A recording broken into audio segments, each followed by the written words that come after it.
नमस्कार, स्वराज एक्सप्रेस में एक बार फिर से आपका स्वागत है। मैं हूं आपके साथ ऋषभ सोनी और आप देख रहे हैं न्यूज रूम लाइव। शुरू करेंगे खबरों का सिलसिला और इस वक्त की बड़ी खबर भोपाल से आ रही है, जहां पर 5वीं और 8वीं की परीक्षा की तारीख को बदला नहीं गया है। 3 अप्रैल से ही आयोजित होंगी 5वीं और 8वीं की परीक्षाएं। पूर्व निर्धारित समय सारणी के अनुसार ही परीक्षाएं होंगी। राज्य शिक्षा केंद्र के संचालक धानराजू एस ने आदेश जारी कर दिए हैं। राज्य शासन ने महावीर जयंती के अवकाश में बदलाव भी किया है। अप्रैल की बजाय अब 3 अप्रैल को शासकीय अवकाश होगा। 3 अप्रैल को ही 5वीं 8वीं कक्षा का गणित का पेपर होगा। इस वक्त की बड़ी खबर भोपाल से आपको बता रहे हैं।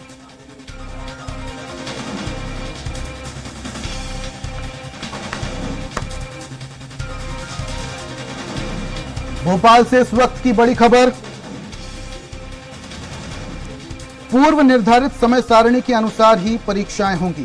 राज्य शिक्षा केंद्र के संचालक धनराजू एस ने आदेश जारी कर दिए हैं। राज्य शासन ने महावीर जयंती के अवकाश में बदलाव भी किया है। अब 3 अप्रैल को ही शासकीय अवकाश होगा। 3 अप्रैल को 5वीं और 8वीं कक्षा का गणित का पेपर तय किया गया था, जो कि अब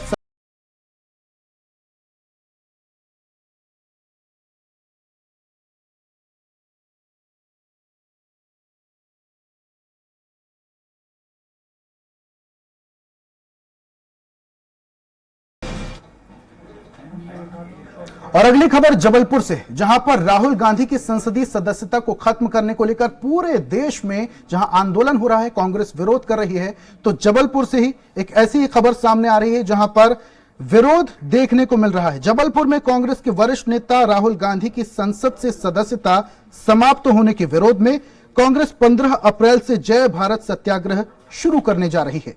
अखिल भारतीय कांग्रेस कमेटी की राष्ट्रीय प्रवक्ता डॉली शर्मा ने बताया, जय भारत सत्याग्रह में बड़ी तादाद में लोगों को शामिल किया जाएगा। कांग्रेस ने केंद्र सरकार पर लोकतंत्र को खत्म करने के आरोप लगाए हैं। उन्होंने कहा, कांग्रेस भ्रष्टाचार के खिलाफ लगातार संघर्ष करती रहेगी। 30,000 करोड़ का कोई इनकी शेल कंपनियों में घोटाला नहीं है, तो डर क्यों रहे हैं? डर किस बात का है? कर दीजिए ना, देश की जनता को बता दीजिए। यही तो कह रहे हैं हम। अगर भ्रष्टाचार नहीं हो रहा है प्रधानमंत्री जी आपकी तरफ, तो अडानी पर जेपीसी बिठा दीजिए ना, बिठा दीजिए।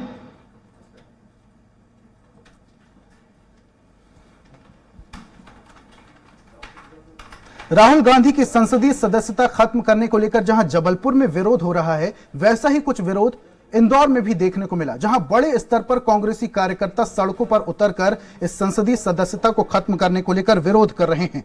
कांग्रेस की राष्ट्रीय प्रवक्ता सुजाता पॉल ने केंद्र सरकार पर लोकतंत्र का गला घोटने का आरोप लगाया है। उन्होंने अडानी को लेकर भी कई सवाल खड़े किए। उन्होंने कहा, केंद्र सरकार से कांग्रेस लगातार सवाल पूछती रहेगी।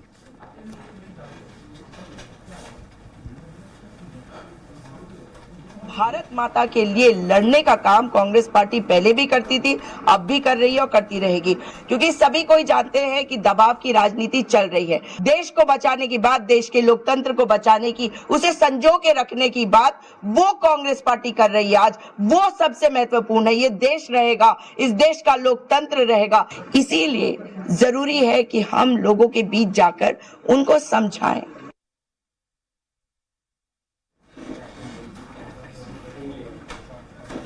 और अगली खबर रायपुर से है, जहां पर रायपुर में राहुल गांधी की संसदीय सदस्यता को लेकर कुमारी शैलजा ने प्रेस वार्ता की है। इस दौरान पीसीसी चीफ मोहन मरकाम, मंत्री टीएस सिंहदेव, मंत्री डॉक्टर शिव डहरिया, डॉक्टर प्रेम साय सिंह टेकाम समेत वरिष्ठ नेता मौजूद रहे। पीसीसी चीफ मोहन मरकाम ने कहा कि केंद्र में बैठी सरकार आम आदमी के अधिकारों का हनन करने का काम कर रही है। कुमारी शैलजा ने कहा कि देश में ऐसा एक मुद्दा हमारे सामने है जो कभी नहीं हुआ।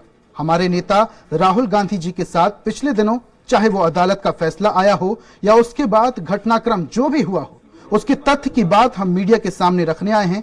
कोर्ट के फैसले के बाद लोकसभा से किस तरह से सदस्यता समाप्त की गई, उसके पीछे गहरी चाल समझ आती है। राहुल गांधी जी ने पदयात्रा के दौरान अपनी बात उठाई, संसद में भी बात उठाई। हम बताना चाहते हैं कि राहुल जी के ऊपर यह कार्रवाई क्यों की गई। राहुल गांधी के ऊपर ये सारी कार्रवाई क्यों की गई? इसका एकमात्र कारण है कि राहुल जी ने देश के प्रधानमंत्री जी की शायद किसी दुखती रग पर हाथ रख दिया। संसद में उन्होंने 2 सवाल पूछे, मूल रूप से 2 सवाल पूछे। क्या अडानी की शेयर कंपनियों में 20,000 करोड़ यानी कि $2 बिलियन हैं?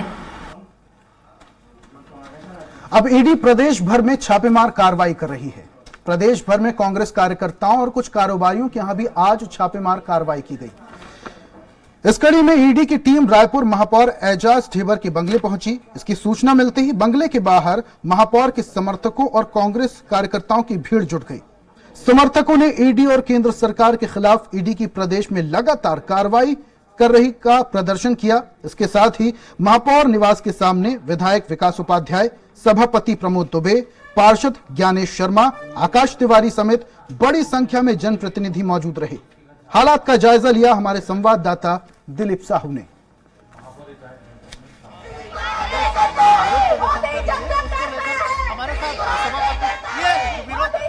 भाजपा का कहना है कानूनी प्रक्रिया के तहत हो रही है, आप लोग इसका देखिए, हम तो बाहर में बैठे हैं, बाहर में बैठते हैं, लेकिन ये बात तय है कि कांग्रेस के कार्यकर्ताओं को परेशान करने की जो रणनीति बनाई जा रही है उसमें ये सफल नहीं होंगे। हम छापा से नहीं डरते, लेकिन कितने भारतीय जनता पार्टी के नेताओं के छापा पड़ा। आदरणीय डॉक्टर रमन सिंह जी ने चुनाव के पहले कहा था कि भारतीय जनता पार्टी के नेता अगर 1 साल भ्रष्टाचार बंद कर देंगे तो सरकार वापस आ जाएगी। क्या ईडी वालों को ये बात नहीं मालूम? हम आपके माध्यम से आग्रह करते हैं कि जितने कांग्रेस के कार्यकर्ता हैं सबके छापा मारे, लेकिन भाजपा वालों के अभी तो जाएं। क्या वो कमल छाप साबुन में नहाए हुए हैं? क्या वो हरिश्चंद्र के वंशज हैं? लेकिन 2.5 करोड़ जनता जानती है कि भूपेश है तो भरोसा है, और भारतीय जनता पार्टी इसी को डिस्टर्ब करने के लिए ईडी का सहारा ले रही है, सीबीआई का सहारा ले रही है, इनकम टैक्स का सहारा ले रही है। जिसका से भी सहारा ले ले 2023 में कांग्रेस की सरकार बनेगी, ये बात तय है। ये देख सकते हैं कांग्रेस के नेताओं का सीधे तौर पर आरोप है कि जिस तरह से ईडी की कार्रवाई हो रही केवल विपक्ष और कांग्रेस के नेताओं को टारगेट किया जा रहा है। बीजेपी के तमाम जो बड़े नेता है 15 साल यहाँ शासन के, उनके ऊपर कभी ईडी की कार्रवाई नहीं हुई। इसी को लेकर उनका विरोध है, और ये विरोध तब तक जारी रहेगी जब तक ईडी अलग अलग तरीके से कांग्रेस के नेताओं के ऊपर छापेमारी करती रहेगी। कैमरा पर्सन भूपेन के साथ स्वराज एक्सप्रेस के लिए रायपुर से दिलीप साहू। और अगली खबर इंदौर से है, जहां पर कनाडिया थाना क्षेत्र में कलोता समाज के लोगों ने विरोध प्रदर्शन करते हुए गोलीकांड की घटना को विरोध दर्ज करते हुए इसे गलत बताया और इसको लेकर मंत्री तुलसी सिलावट से मुलाकात भी की है, जिसके बाद उनके बंगले का घेराव करने के लिए पहुंचे और न्याय की गुहार भी लगाई। दरअसल बीते दिनों 2 पक्षों में हुए विवाद के बाद गोलीकांड की घटना सामने आई थी, जिसके बाद पुलिस ने एक शख्स को हिरासत में लिया था, जिससे विरोध में कलोता समाज के लोगों ने बड़ी संख्या में कैबिनेट मंत्री तुलसी सिलावट के घर पहुंचे और पुलिस की कार्रवाई पर सवाल उठाया है। कलोता समाज आरोप लगा रही है कि गोलीकांड जैसी कोई घटना नहीं हुई। उन्होंने इस घटना को फर्जी करार दिया। वहीं मंत्री तुलसी सिलावट ने मामले में जांच कराने की बात कही। हाँ, दोनों समर्थक है मेरे। इनकी भावना देखो, इनको जो कष्ट था इन लोगों ने व्यक्त किया। मैं दावी तो बनता है मेरा कि मैं उस क्षेत्र का विधायक हूँ। क्या मांग क्या नहीं, इनके अभी जो घटनाक्रम हुई उसकी जांच होगी। कौन सा वाला? वो जो कनाड़िया में हुई है। और भी मांग थी इनकी कि आप जो भी मांग करेंगे इनकी मांग से बात करेंगे। 120 लगाने की तैयारी, वो भी फर्जी, उसके लिए मंत्री जी के पास में हम आए थे। किसने किस पर केस दर्ज कराया था? संजय शर्मा ने विजय पर केस दर्ज करवाया और अभी अनिल पाटिल के ऊपर करवाने की तैयारी है। क्या संजय शर्मा ने क्या रिपोर्ट लिखाई थी? और आप? संजय शर्मा ने ये रिपोर्ट लिखाई कि उसने गांव में आके गोली चलाई, जबकि गांव में विजय ने। 25 प्रकरणों को 1 माह में कंप्लीट करने को लेकर हाईकोर्ट ने याचिका लगाई थी। हाईकोर्ट ने आदेश जारी किए थे, जिसको लेकर तमाम वकील अब गैर हाजिर थे। जिससे पूरे प्रदेश का अदालती कामकाज पूरी तरीके से प्रभावित हो रहा था। इस गतिरोध को दूर करने के लिए चीफ जस्टिस ऑफ इंडिया ने स्टेट बार काउंसिल के पदाधिकारियों को बातचीत के लिए बुलाया और काम पर वापस लौटने के निर्देश दिए। देश के मुख्य न्यायाधीश के निर्देश के बाद हाईकोर्ट समेत सभी अदालतों में वकील उपस्थित हुए और उन्होंने मामलों पर पैरवी की। वकीलों के काम पर वापस लौटने की वजह से पक्षकारों ने राहत की सांस ली। इधर चीफ जस्टिस ऑफ इंडिया और स्टेट बार काउंसिल के प्रतिनिधि मंडल की बातचीत के बाद हाईकोर्ट बार काउंसिल अगला निर्णय लेगा। मुझे आशा है क्योंकि अब भारत के मुख्य न्यायाधीश इससे बीच में आ गए हैं, इसलिए कोई ना कोई अच्छा रास्ता निकलेगा अधिवक्ताओं के पक्ष में। और रुक करेंगे अगली खबर का, जहां पर भारतीय सेना द्वारा युद्ध के दौरान उपयोग किए जाने वाले हथियार और वाहनों को लोग फौजी मेले में नजदीक से देखने के लिए बड़ी संख्या में भोपाल और एमवीएम मैदान पहुंचे। यहां फौजी मेले का आयोजन किया गया। इसका शुभारंभ मुख्यमंत्री शिवराज सिंह चौहान ने किया। इस मौके पर बड़ी संख्या में सेना के वरिष्ठ अधिकारी भी मौजूद हैं। मेले का आयोजन सेना के तीनों अंगों की जानकारी नागरिकों को देने और युवा वर्ग से सेना से जुड़े होने की प्रेरणा देने के उद्देश्य से किया गया है। इस मेले में युद्ध के समय भारतीय सेना के तीनों अंगों वायुसेना, थल सेना एवं नौसेना के जाबाज सैनिकों के साहस और कर्तव्य निष्ठा की जानकारी दी जाएगी। सेना के बेड़े में शामिल वाहन भी लोग देख सकेंगे।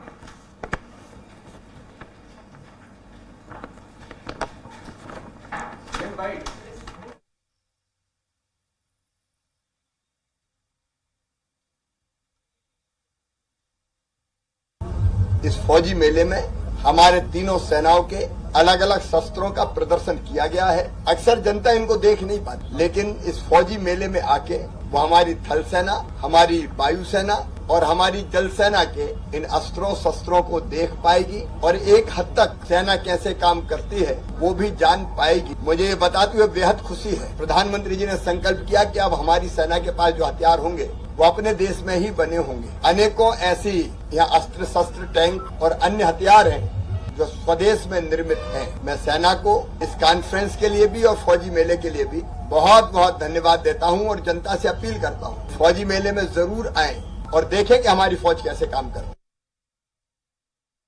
है। भारत की सेना दुनिया की सबसे शक्तिशाली और सक्षम सेनाओं में से है, जो सीना तान के खड़ी है देश की सीमाओं पर। और रेगिस्तान में जब टेम्परेचर 48, 49, 50 डिग्री के आसपास पहुंच जाता है, तब भी हमारे वीर जवान खड़े रह के अपनी सीमाओं की सुरक्षा करते हैं। चाहे 50 डिग्री सेंटीग्रेड हो तापमान और चाहे नाथुला दर्रा हो, लेह हो, लद्दाख हो, कारगिल की चोटियां हो, जब -40 डिग्री सेंटीग्रेड तापमान होता है तो अभी हमारे जवान अपनी सीमाओं पर रहकर सुरक्षा करने का काम करते हैं। थल सेना हो, जल सेना हो, वायु सेना हो, उनके शौर्य को प्रणाम, उनके साहस को प्रणाम, उनकी सूरवीरता को प्रणाम, उनके समर्पण को प्रणाम। और अगली खबर ग्वालियर से है, जहां पर ग्वालियर के नवागत एसपी राजेश दंडोतिया ने अपना पदभार ग्रहण कर लिया है। और पदभार ग्रहण करने के बाद उन्होंने कहा कि उनकी पहली प्राथमिकता अपराधों पर अंकुश लगाने की रहेगी। जिस तरह से आजकल साइबर फ्रॉड बढ़ गए हैं, उससे अपराध का तरीका भी बदल गया है। लिहाजा पुलिस के लिए भी ये चैलेंज भरा रहता है। इससे बचाव के लिए जागरूकता बेहद जरूरी है, जिसके लिए मुहिम चलाई जाएगी। नवागत एसपी राजेश सिंह चंदेल ने से बात की हमारे संवाददाता विनोद शर्मा ने। इस समय हमारे साथ मौजूद हैं नवागत एसपी राजेश सिंह चंदेल जी, जो कि ग्वालियर एसपी बनाए गए हैं और ग्वालियर को भली भांति समझ रहे हैं। इसके साथ साथ काफी पकड़ है अपराध को लेकर, जैसा कि उन्होंने कहा था कि जिस तरह से अपराध अब लगातार बढ़ते जा रहे हैं, साइबर फ्रॉड और तमाम तरह के अपराध, तो हम उनसे ही जानने की कोशिश करेंगे। सर, चूंकि ग्वालियर महानगर है, यहाँ पर कई तरह के साइबर फ्रॉड और बहुत सारे अपराध इस तरह से रहते हैं, तो उनसे निपटने के लिए किस तरह से आपकी रणनीति रहेगी, प्लानिंग रहेगी? देखिए, कई बार ऐसा होता है कि लोगों को भी जानकारी नहीं रहती है और कई बार हम तो पहले अवेयरनेस की कोशिश करेंगे, क्योंकि सबसे इम्पोर्टेंट वो है कि आदमी को ये बताने की कोशिश करते हैं कि बेसिक तरीके से अगर आप किसी को ठीक से नहीं जानते हो, उसका घर नहीं देखा है आपने, तो कृपया करके उसको जब तक आप ठीक से जान नहीं लो तब तक उससे कोई किसी तरह का मॉनेटरी एक्सचेंज मत करिए।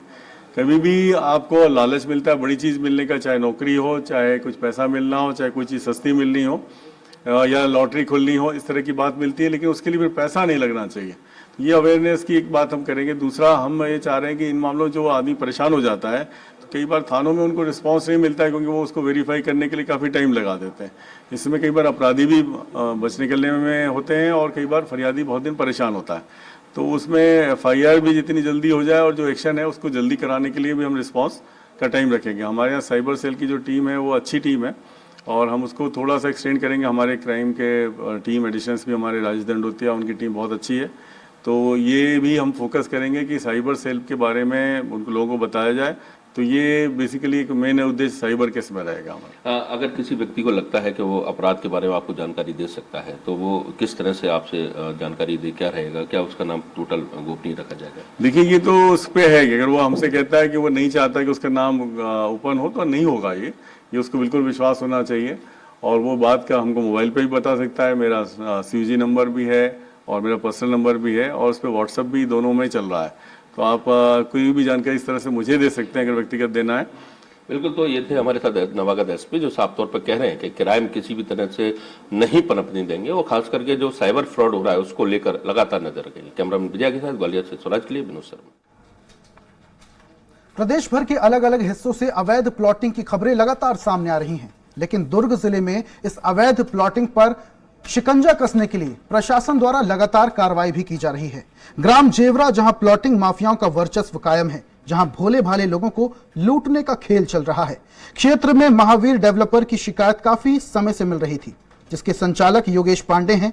SDM लक्ष्मण तिवारी के मौके का मुआयना कर अवैध प्लॉटिंग के मामले में योगेश पांडे, दलबीर सिंह और अन्य के विरुद्ध FIR दर्ज कर कार्रवाई करने की बात कही है।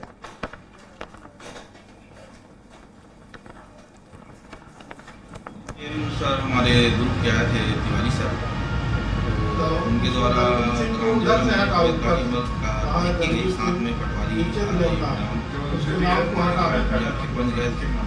जो किसान लोग जमीन बेचे हैं वो कह रहे हैं कि रोड रास्ता बना है, अवैध प्लाटिंग सही में उनके द्वारा अवैध प्लाटिंग की कार्रवाई की गई।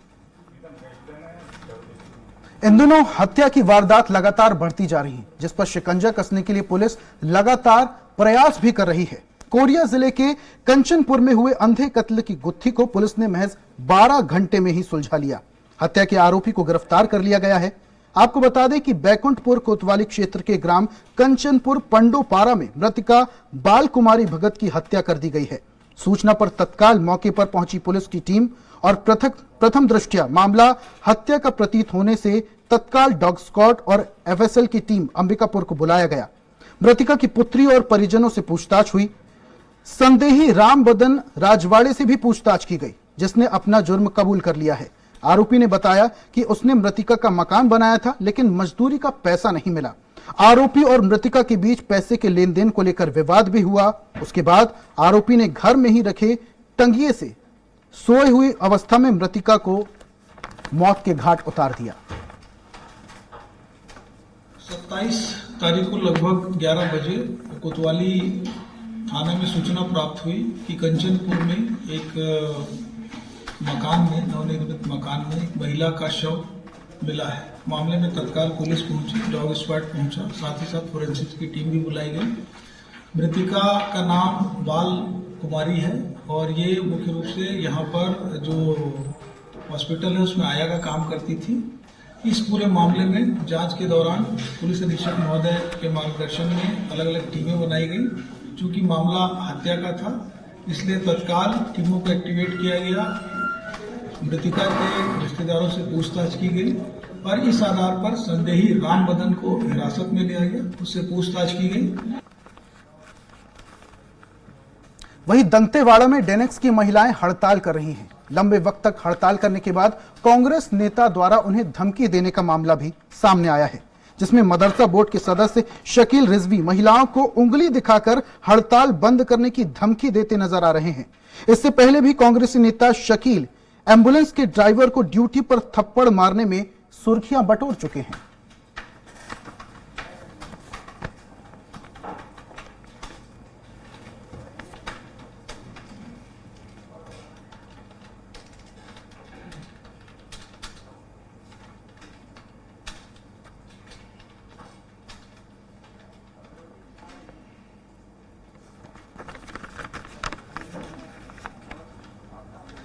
वहीं ग्वालियर में नर्सिंग परीक्षा को लेकर इन दिनों सुर्खियां बढ़ती ही जा रही हैं। ग्वालियर जिले में एनएचएम संविदा स्टाफ नर्सिंग भर्ती परीक्षा के पेपर आउट कांड में पुलिस ने MEL कंपनी में कॉन्ट्रैक्ट पर काम करने वाले 3 कर्मचारियों को भोपाल, इंदौर, दिल्ली से गिरफ्तार कर लिया।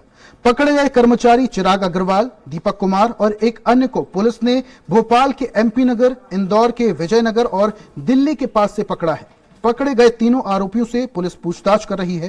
पेपर आउट कांड के सरगना राजीव नारायण मिश्रा, तरुणेश अजरिया उर्फ गुरु से पूछताछ में पुलिस को सुराग भी मिला है कि MEL कॉन्ट्रैक्ट पर काम करने वाले कर्मचारी पेपर आउटकांड में शामिल हैं। इस सूचना की तस्दीक करते हुए पुलिस की अलग अलग टीमों ने भोपाल में दबिश देकर तीनों को पकड़ लिया।